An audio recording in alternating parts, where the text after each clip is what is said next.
Hare Nama Hare Nama eva kevalam Kalo nasteva nasteva nasteva gatiranyatan Hare Nama Hare Nama eva kevalam Kalo nasteva nasteva nasteva gatiranyatan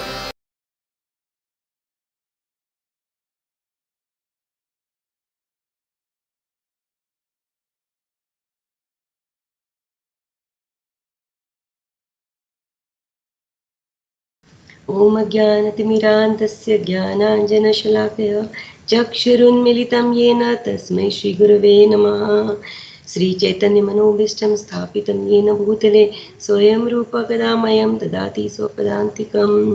वन्देऽहं श्रीगुरो श्रीयुतपदकमलं श्रीगुरुन् वैष्णवांश श्रीरूपं साग्रजातं सगणरघुनाथान्वितं तं सजीवं साद्वैतं सावधूतं परिजनसहितं कृष्णचैतन्यदेवं श्रीराधाकृष्णपदान् सहगण ललिता शिवशाखान्वितं च हे कृष्णा करुणा सिंधु दीनबंधु जगतपते गोपेश गोपिकाकांत राधाकांत नमोस्तुते।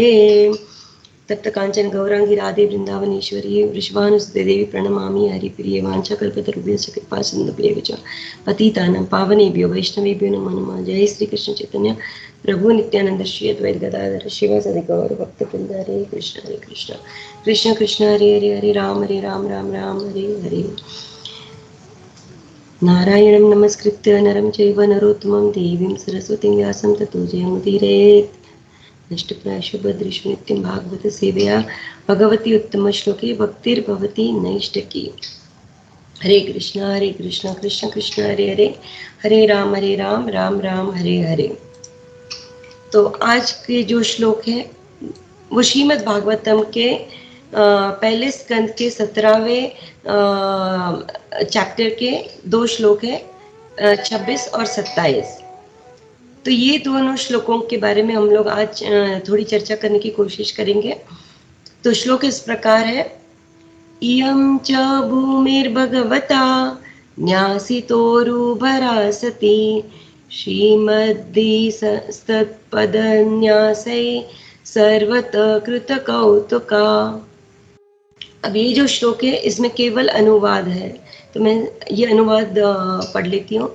निश्चय ही पृथ्वी का बोझ भगवान द्वारा तथा अन्यों द्वारा भी कम किया गया था। जब वे अवतार के रूप में विद्यमान थे तो उनके शुभ पद चिन्हों द्वारा समस्त कल्याण संपन्न होता था।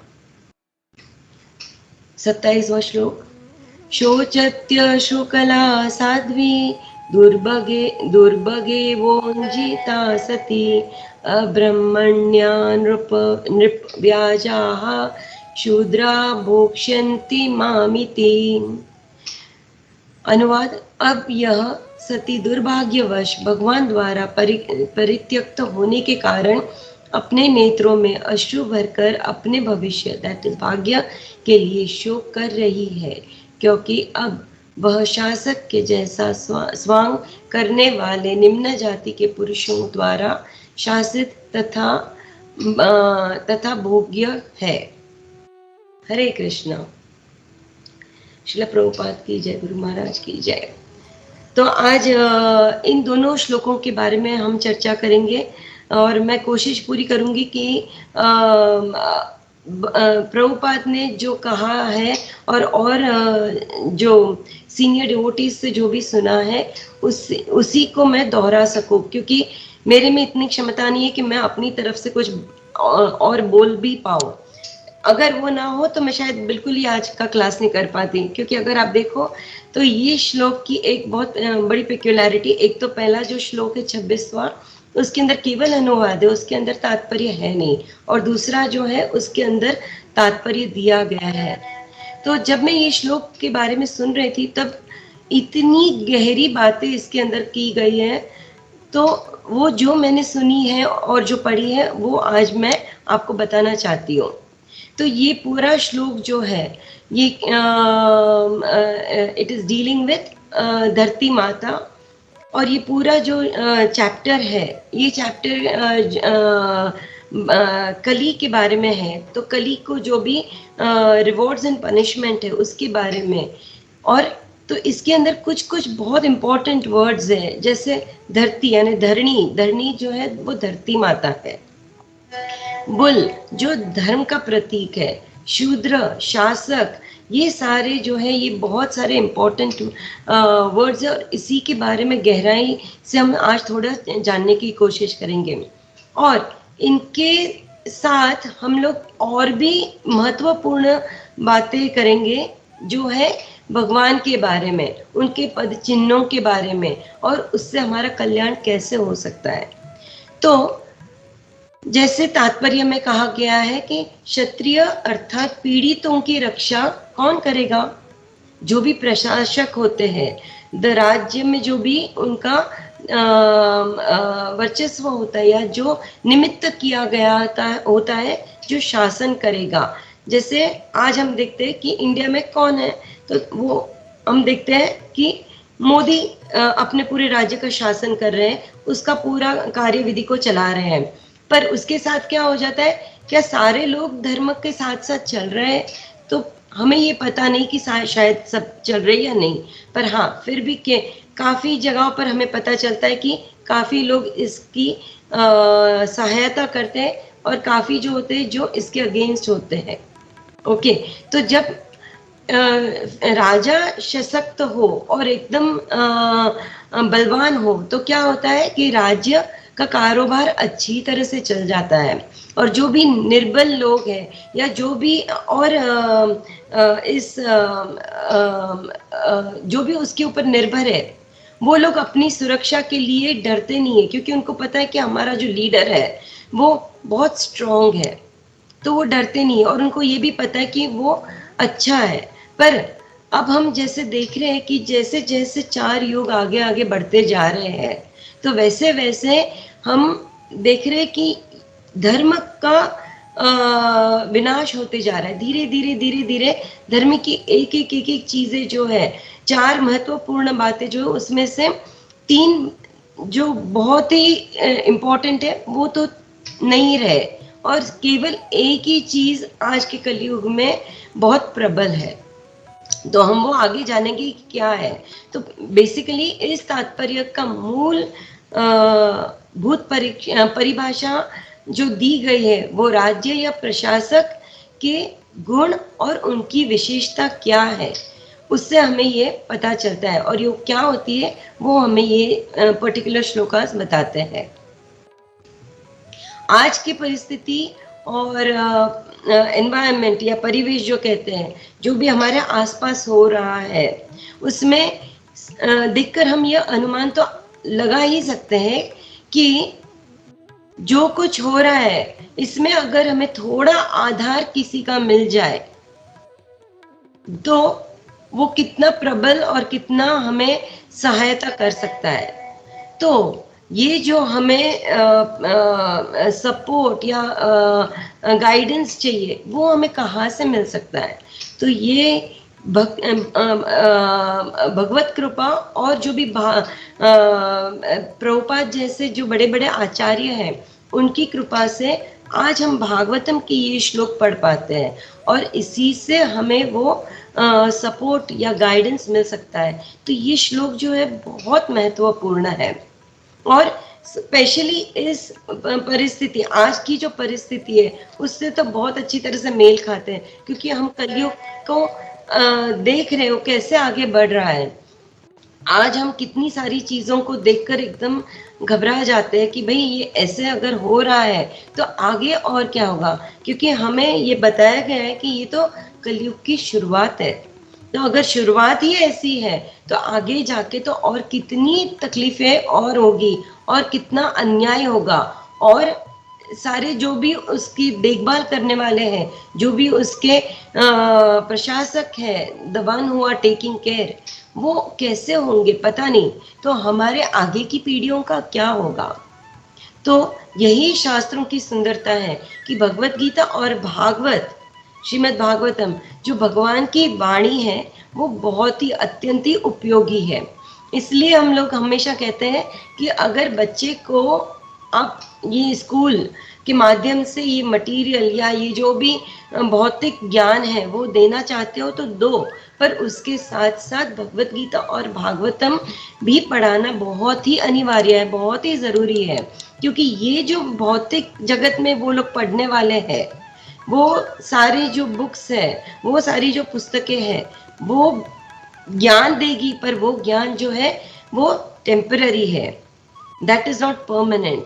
जबकि यह भगवत गीता और भागवतम में जो ज्ञान दिया गया है, हम आज जो पढ़ रहे हैं वो बहुत बहुत युगों पहले लिखा गया है, और बहुत उससे पहले भी इमम विवस्वते योगम एवं प्रोक्तवान यानी भगवान ने ये ज्ञान जो दिया है वो बहुत पहले विवस्वान, यानी हम जानते कि कैसे भगवान ने ये पूरा दिया था। वो बीच में हम देखते एक वक्त ऐसा था जब ये पूरा ज्ञान जो है वो नष्ट हो गया था, पर वापस से जब महाभारत का युद्ध होता है तो अर्जुन के द्वारा जो भी प्रश्न उत्तरी होती है तो उसके द्वारा ये वापस से हमारे सामने प्रकट होता है। तो ये ज्ञान ऐसा नहीं कि उस काल के हिसाब से भगवान ने बताया गया था, ये ज्ञान ऑलरेडी था, पर वो वक्त के चलते हुए ढक गया था, लोगों को पता नहीं था, और वापस से उसको प्रकट किया गया था।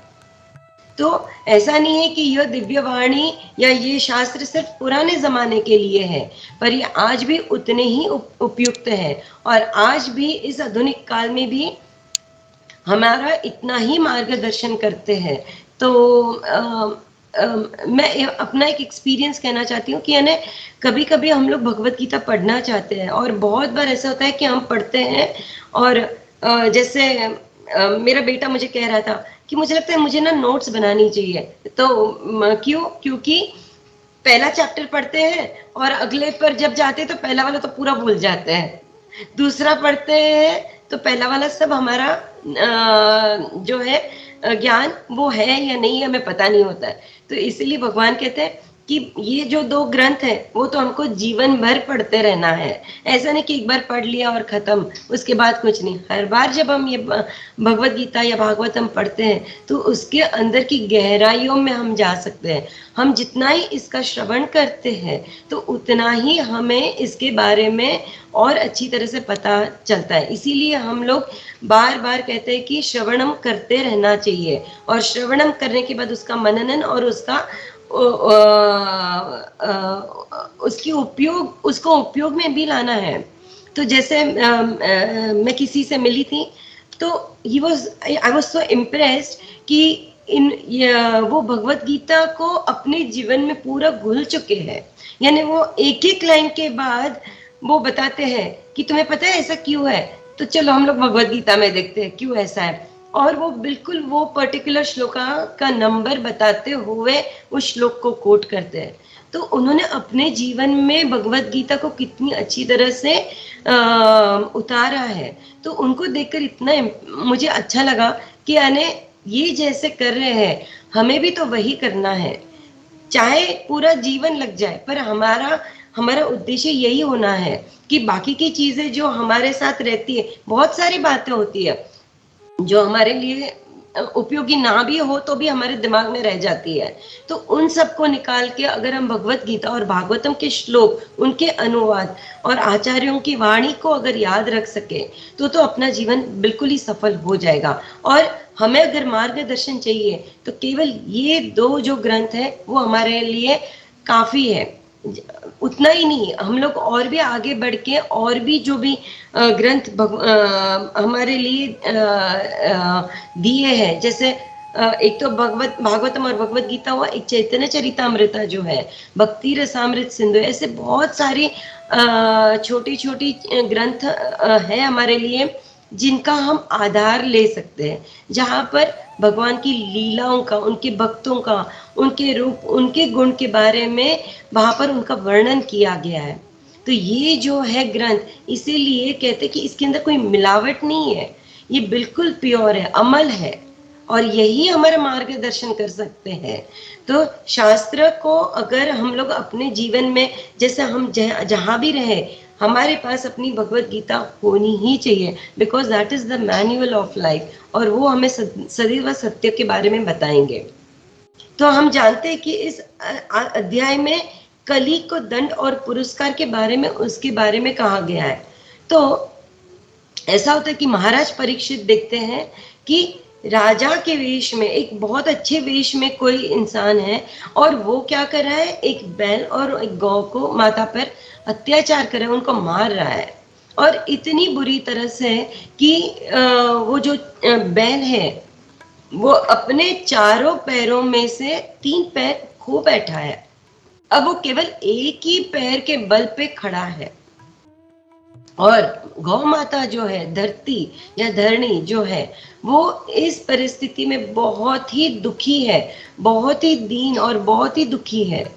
तो यहाँ पर हम अगर देखना चाहें तो जो बताया गया है कि ये जो है ये किसका प्रतीक है। जैसे बैल जो है वो धर्म का प्रतीक है और गौ माता जो है वो धरती का प्रतीक है।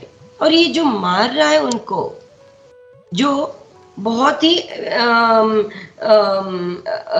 यानी हम कहते हैं ना कि he looks like a very nice person, but काम तो पूरे गलत कर रहा है। तो वो कौन है? वो है कलयुग का प्रतीक। वो शूद्र, एक्चुअली वो कलयुग का प्रतीक है। तो कलयुग में इस संवाद में अगर हमें देखना है तो पृथ्वी माता जो है वो बहुत दुखी है और वो शोक कर रही है कि कलयुग के समय में क्या होगा। भगवान जो मेरी धरती पर या मेरी मुझ पर इस धरती पर विचरण करते थे और हर जगह जहां पर वो जाते थे वो अपने अपने पद चिन्ह छोड़ते थे। तो उनके विचरण से क्या होता था, मेरा जो बोझ है वो कम, हमेशा कम होता था। पर आज जब भगवान इस पृथ्वी पर मौजूद नहीं है, वो यहाँ पर ना है, तो आगे क्या होगा, इस भविष्य की रक्षा कौन करेगा? यहाँ पर जो दुख है वो बढ़ते जा रहे हैं, वो तो कुछ कम नहीं हो रहे हैं और वो इसको देखकर बहुत दुखी होती जा रही है। तो अगर हम देखें कि ये सुंदर पृथ्वी जो है उसका अगर हम लोग सुंदरता देखना चाहें तो वो इसीलिए है क्योंकि वहां पर भगवान स्वयं होते थे, उनका अवतार हुआ था। जैसे हम लोग अगर वृंदावन जाते हैं तो हर एक जगह हम जब जाते हैं तो हम लोग वहां पर भगवान के हर एक लीलाओं का स्मरण करते हैं, हर एक बातों का स्मरण करते हैं। जबकि हम वहां पर नहीं हो, यहाँ पर भी होते हुए अगर हम भगवान का मनन करते हैं तब भी हम लोग भगवान के बारे में सोच के हमें उस स्फूर्ति मिलती है, उत्साह मिलता है। तो ये भूमंडल पर लीला करने के बाद भगवान ने अपने चिन्ह, पद चिन्ह अलग अलग जगहों पर छोड़े थे, जिसको कहते हैं लोटस फुटप्रिंट। अब भगवान के अगर फुट प्रिंट्स को देखो तो वहां पर बहुत अलग अलग चिन्ह हैं, जैसे शंख है, चक्र, गदा, पद्म और बहुत सारे हैं। तो ऐसा ये भी मैंने सुना कि अगर आप केवल भगवान के इन चिन्हों का, जैसे वज्र भी है, ये प्रतीक है, इसका भी अगर आप दर्शन कर लेते हो तो आपके सारे पाप नष्ट हो सकते हैं। इसीलिए हम लोग बहुत बार देखते हैं ना, घर में हम लोग पिक्चर्स लगाते हैं तो भगवान के चरण कमलों का भी हम लोग ऐसा तस्वीर बना के, पिक्चर बना के लगा सकते हैं, क्योंकि अगर उसका दर्शन हम हर रोज करते हैं तो भी हमारे पाप नष्ट होते हैं और इसी प्रकार हमारे दुखों का निवारण भी हो सकता है। तो केवल अगर भगवान के इन चिन्हों का ध्यान करके हम लोग अगर इतना कुछ पा सकते हैं तो उनकी कही गई वाणी जो है उसको अगर हम लोग पढ़ ले तो हमारा निवारण, दुखों का निवारण होना पक्का है, श्योर है। सो इसका अर्थ ये है कि हमें लाभ देने वाली ये शाश्वत और इटर्नल ग्रंथ का हमें मनन करना ही चाहिए। तो भगवान इसके बारे में, जैसे पहला जो श्लोक था 26वां श्लोक, तो वहां पर जैसे कहा गया है कि उनके शुभ पद चिन्हों द्वारा समस्त कल्याण संपन्न हो सकता है। तो इस बात को हमको बहुत गहराई से लेकर हमें इस बात को अपने जीवन में उतार लेना चाहिए कि जहाँ भी जाओ वहां पर हमें भगवान के बारे में देखना है, भगवान के उपस्थिति देखनी है। जैसे भगवान भगवत गीता में भी कहते हैं अगर आप जल पीते हो तो जल में मैं उसमें भी मेरा मनन कर सकते हो। इस जो अभी जैसे हम सवेरा हो रहा है, सूरज को उगते हुए देखते हैं, तो उसको देखते भी हमें भगवान की याद आनी चाहिए। तो ऐसे हर एक चीज को देख के हमको भगवान का मनन करना है, उनकी उपस्थिति का हमको ये करना है कि हाँ, भगवान हमारे साथ हर पल है। तो भगवान चाहे इस धरती से अपनी लीलाएं करके वापस अपने भगवत धाम लौट गए हैं, फिर भी भगवान हमारे साथ अवश्य है और हर पल है हमारे साथ।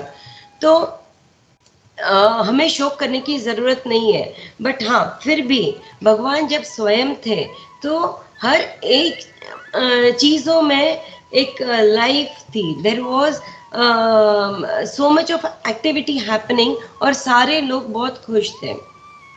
तो आगे अगर हमारे जो भी प्रशासक है या जो भी हमारे नेता है या जो भी लीडर्स है, उनको अगर हर चीज में खुशहाली चाहिए, हर चीज अच्छी तरह से करना है, तो उनको एक ये करना होगा कि इन सारे ग्रंथों का गाइडेंस लेना होगा।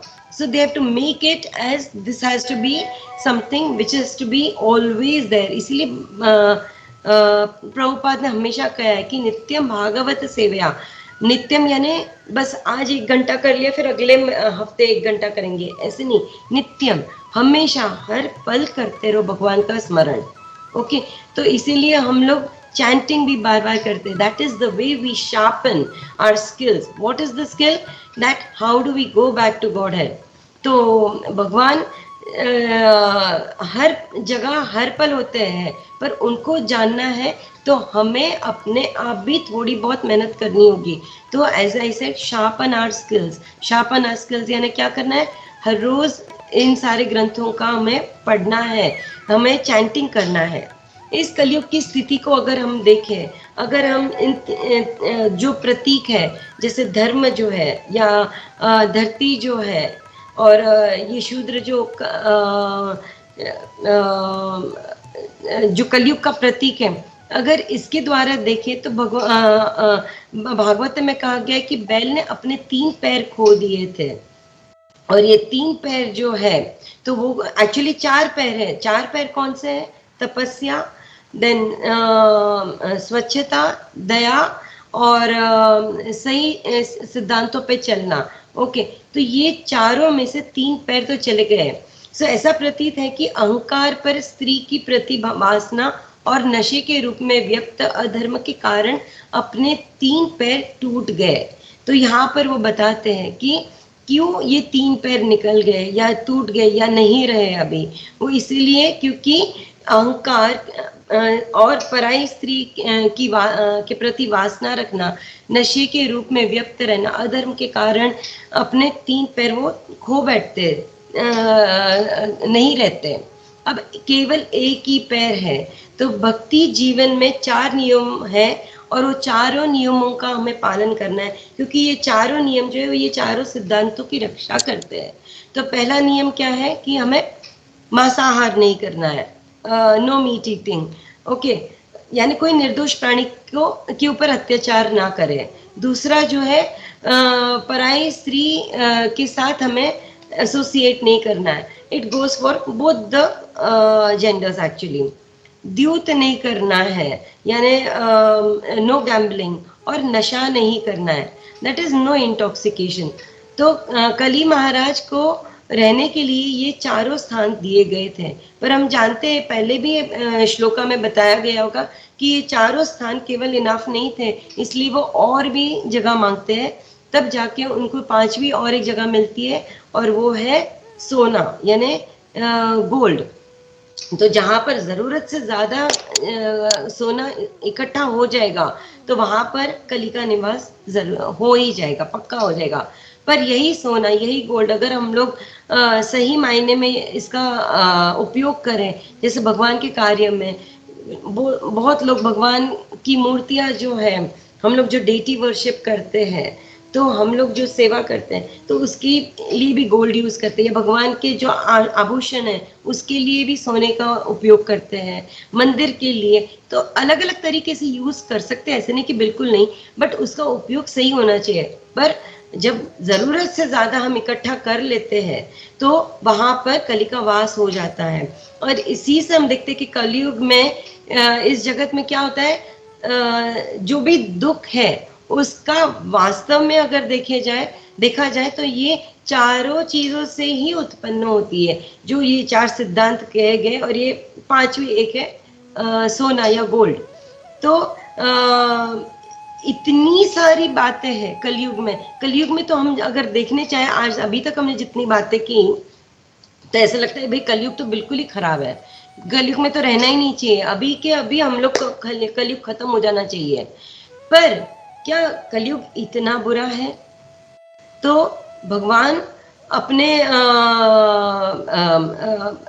शास्त्र में या वैदिक स्क्रिप्चर्स में कहा गया है, जैसे भी दामोदर मंथ भी जो आ रहा है तभी भी हम हर जगह जाकर कहते हैं हर एक को कि भाई आप जो भी करो, पर जो पहले के 3 युगों में होता था वो तो आज कलयुग में आप नहीं कर सकते, और अगर वो करना चाहोगे वो हो भी नहीं पाएगा, और वो जो है वो इतना सरल मार्ग है भी नहीं।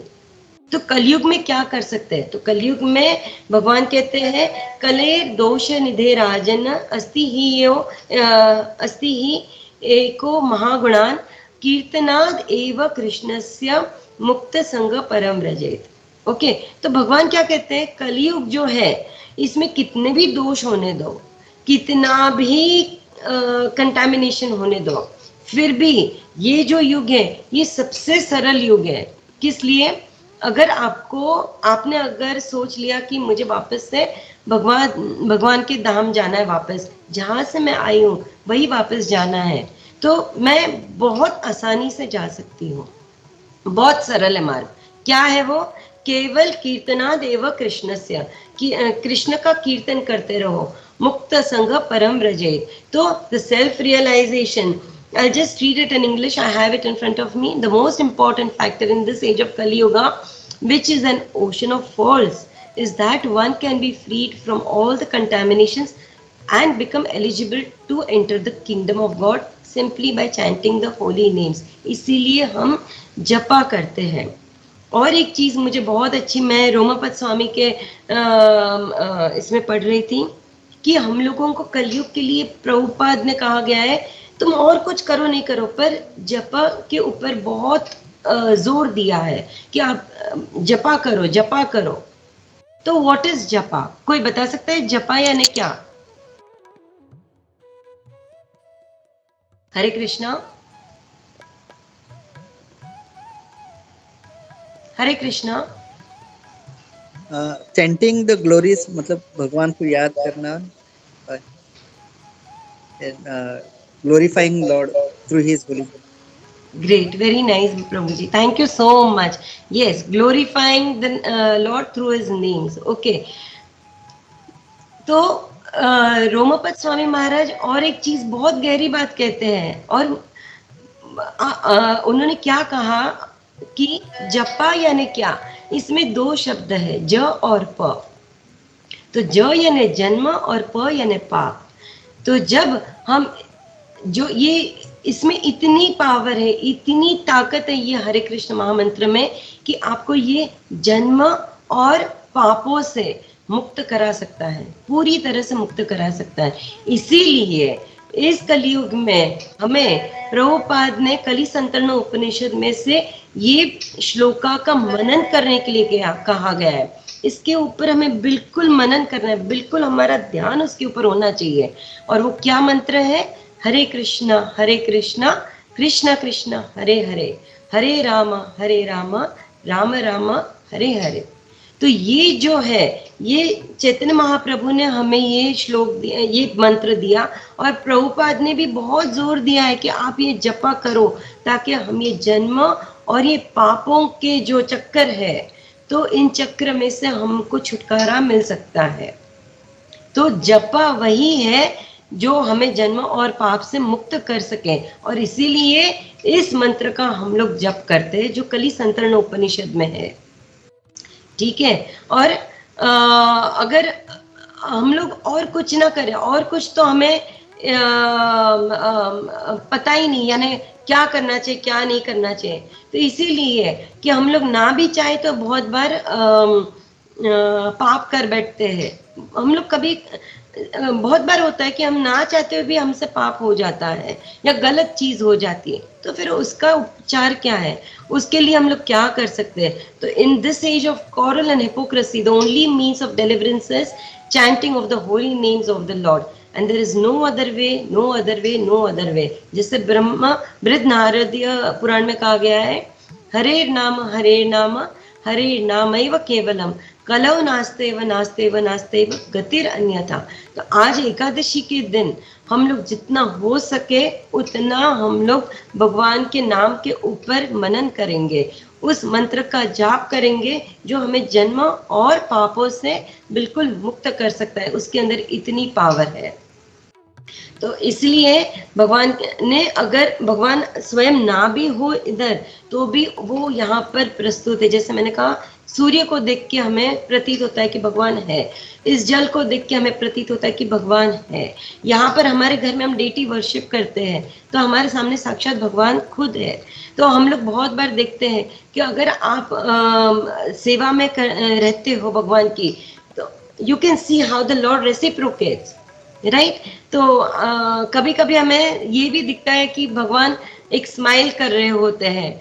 किसी दिन हमें ऐसा लगता है कि आज हमने शायद भगवान को इतना भोगा नहीं अर्पण करा है, तो कुछ और बना कर देना चाहिए। तो भगवान को केवल हम लोग सिर्फ एक मूर्ति के रूप में नहीं देखते, पर हम लोग स्वयं भगवान है। तो ये भागवत जो है, ये भगवत गीता जो है, ये भी स्वयं भगवान है। और भगवान की वाणी जो है हमारे पास भगवान ने दी है, ताकि जब वो इस धरती पर ना रहे, यानी वो जब अपने गोलोक में वापस इस लीला को पूरी करके चले जाए, तब भी हम लोग असहाय ना बने।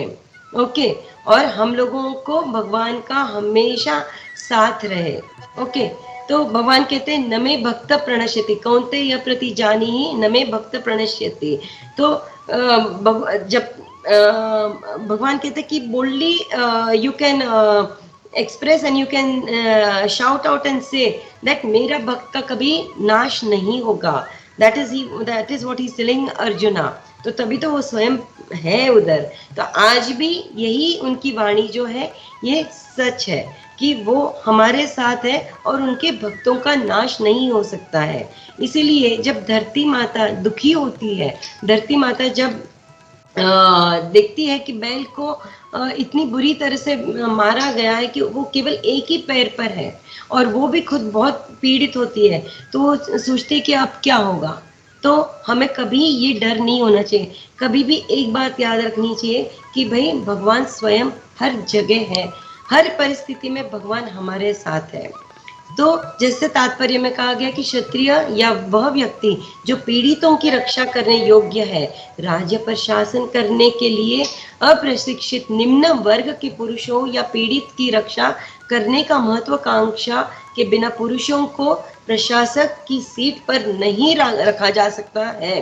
दुर्भाग्य से कलयुग में निम्न वर्ग के पुरुष बिना प्रशिक्षण के लोकप्रिय वोटों के बल पर शासक के पद पर कब्जा कर लेते हैं और पीड़ितों की रक्षा करने के बजाय ऐसे पुरुष सभी के लिए काफी असहनीय परिस्थिति पैदा करते हैं। ऐसे शासक नागरिकों के सभी सुख सुविधाओं की कीमत पर अवैध रूप से खुद को संतुष्ट करते हैं और इस तरह पवित्र धरती माता अपने बेटों, पुरुषों और जानवरों की दीननीय स्थिति को देखकर रोती रहती है। कलयुग में दुनिया का यही भविष्य है जब आध्यात्मिकता सबसे प्रमुख रूप से प्रचलित है, अधार्मिकता सबसे प्रमुख रूप से प्रचलित है। और अधार्मिक प्रवृत्तियों को रोकने के लिए, दिस इज वेरी इंपॉर्टेंट, अधार्मिक प्रवृत्तियों को रोकने के लिए एक उपयुक्त राजा की अनुपस्थिति में लोगों को श्रीमद् भागवत की शिक्षा में व्यवस्थित रूप से शिक्षित करने से भ्रष्टाचार, रिश्वतखोरी, ब्लैकमेल आदि का धुंधला वातावरण साफ हो जाएगा। तो अगर हम केवल इसी का सहारा लें तो भी हमारा जीवन जो है वो सार्थक बन जाएगा। तो इससे ही मैं आज का प्रवचन और आज की जो भी बातें हैं जो मैंने सुनी थी और जो मैंने पढ़ी थी वो आपके साथ शेयर करी है। तो इसमें कोई भी त्रुटि रह गई है और आपको ऐसा लगता है कि इसमें और भी कुछ ऐड करना चाहिए या कोई करेक्शन करना चाहिए तो please go ahead and forgive me for any offences. Hare Krishna.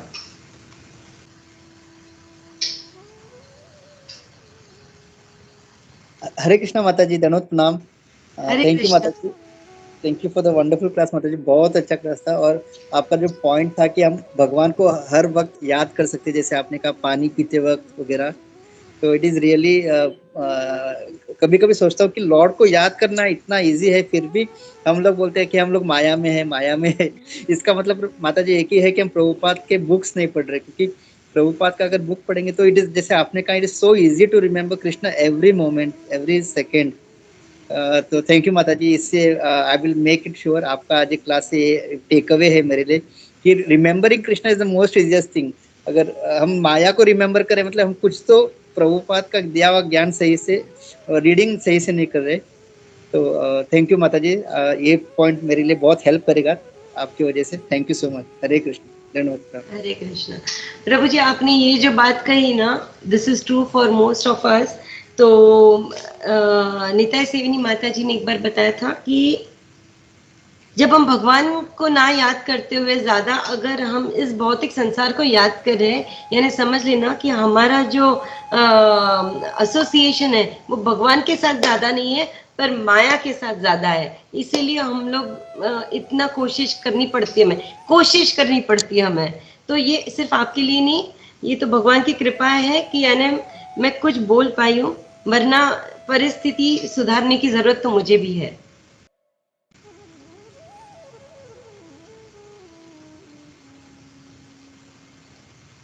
Thank you, thank you माता जी, thank you. All glories to Prabhupada, all glories to you.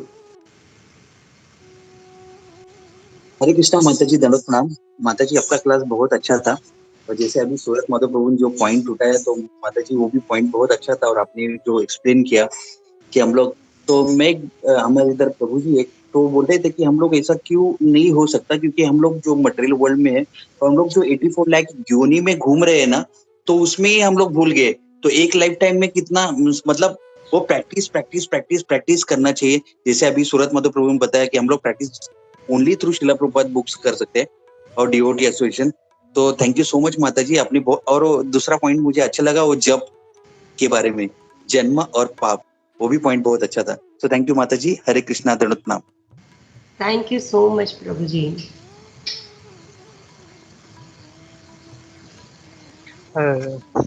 Hare Krishna माता जी, ये just I wanted to ask, ये जो जो और जो आपने बताया ये कभी सुना नहीं था मैंने। कैन यू कोट कहाँ, मतलब रेफरेंस माता जी? Yeah, I had I picked it up from Romapad Swami Maharaj's class, and उन्होंने मेंशन किया था।